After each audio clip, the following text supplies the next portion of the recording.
Le ministre Oumar Ibrahim Touré.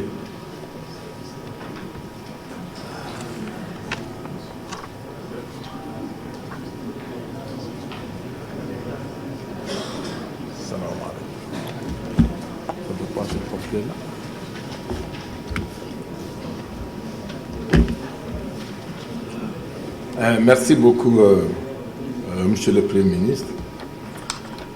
Mes premiers mots, c'est d'abord, Monsieur le Premier ministre, de vous remercier et de vous féliciter pour cette initiative de rencontrer l'ensemble de la classe politique. Parce que je crois qu'il y a des moments où ce n'est pas toute la classe politique, c'est un certain nombre de partis. Mais aujourd'hui, nous avons toute la classe politique. Donc, cela prouve tout simplement que l'inclusivité dont vous parlez vous tient véritablement à cœur.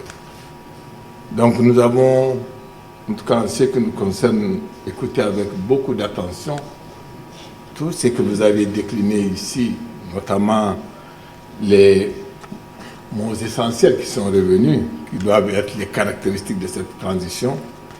Il s'agit du consensus, il s'agit de l'inclusivité que nous partageons. Et nous pensons qu'il faut donner véritablement un sens à ces mots-là. Et c'est dans la pratique que nous allons savoir véritablement si ces mots ont un sens pour le gouvernement aujourd'hui. Parce que de temps en temps, franchement, nous ne partageons pas la même définition. Cela dit, Monsieur le Premier ministre, pour faire vite, je crois qu'il y a un certain nombre de points sur lesquels je vais vraiment m'appesantir. Parce qu'aujourd'hui, je crois que si nous rencontrons, aucune question ne doit être taboue. Nous devons parler de tout. Quand on a la chance d'avoir la classe politique devant, c'est de parler de toutes les questions essentielles. Ce que vous avez décliné par rapport au programme d'action gouvernementale, c'est franchement des points que nous partageons et que nous allons soutenir. Mais aujourd'hui, si nous nous retrouvons ici, je ne veux pas dire que, en tout cas dans cette salle, beaucoup de gens vont penser à la durée de la transition. Beaucoup vont s'interroger sur comment mettre en place l'organe unique de gestion des élections. Beaucoup vont également s'interroger sur peut-être la nécessité d'organiser des assises nationales de refondation. Ce sont des questions essentielles qui nous reviennent. Et ces questions-là, nous devons trouver les réponses appropriées. C'est à nous de nous mettre d'accord. Si nous parlons de consensus, c'est à nous de nous mettre d'accord autour de ces questions-là. Parce que si nous nous mettons d'accord autour de ces questions, je crois que c'est nous qui réglons nos problèmes. La communauté internationale va certainement nous accompagner. Si les Maliens se mettent d'accord, s'il y a une union autour du Mali, si la classe politique et les forces vives se mettent ensemble pour dire voilà pour la durée ce que nous préconisons, voilà comment nous voulons organiser, faire les réformes et organiser les élections, je crois que ce n'est pas la CEDEAO, ce n'est pas les Nations Unies, ce n'est pas autre. Le Mali va être accompagné parce que les Maliens sont d'accord. Donc faisons en sorte d'être d'accord. Mettons nos agendas de côté. Voyons le Mali, parce que le mal du Mali est très très profond. Les racines du mal sont très profondes, donc il nous faut nous-mêmes trouver des solutions. Donc il n'y a pas de précipitation à mon avis. C'est pour là que j'ai dit, pour revenir à la question de la durée de la transition, C'est vrai, il y a ce qu'on peut considérer comme les principes. Nous sommes tous d'accord sur les principes. Les principes, c'est quoi? C'est une transition. Bon, on a dit 18 mois, on va se mettre d'accord, on a adopté une charte. Mais au-delà des principes, il y a la réalité. Il y a la réalité du Mali. Il y a les problèmes du Mali. Il s'agit de mettre en adéquation les problèmes du Mali et la durée de la transition pour trouver la solution.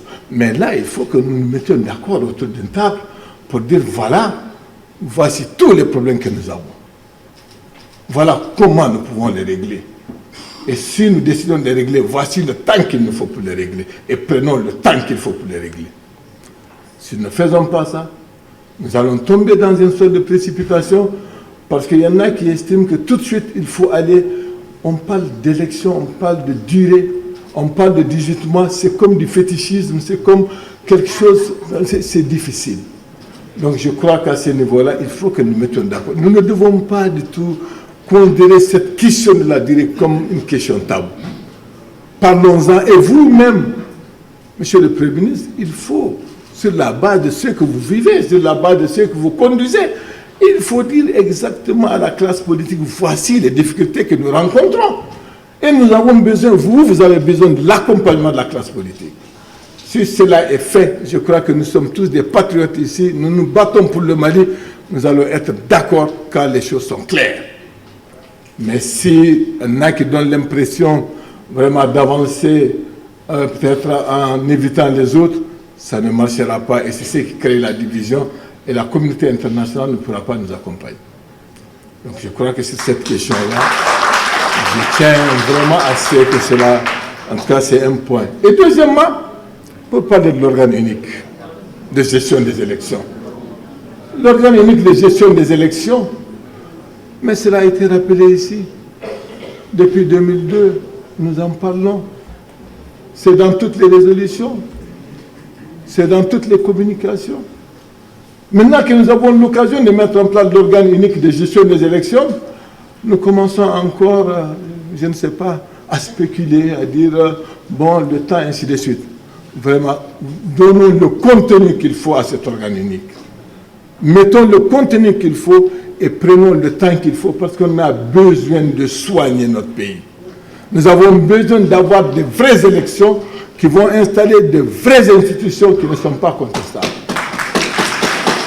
Donc, je crois que ayons ce courage-là, il faut qu'on en parle, il faut qu'on le fasse, et c'est ce qui va être utile pour notre pays. Donc c'est pour que pour vous dire également, en ce qui concerne les assises de la refondation, nous partageons véritablement cela, et nous pensons qu'aujourd'hui, ça va être très utile pour notre pays. Faisons-nous confiance, faisons-nous seulement confiance. Nous avons le génie nécessaire pour régler nos problèmes. Si nous prenons la décision et nous avons la volonté d'aboutir, il n'y a pas de doute que nous allons aboutir et nous allons trouver les solutions qu'il faut pour le Mali. Je ne veux pas continuer, il y a beaucoup de choses à dire, mais je vais m'arrêter là, espérant que peut-être j'aurai d'autres occasions pour en parler davantage. Merci beaucoup.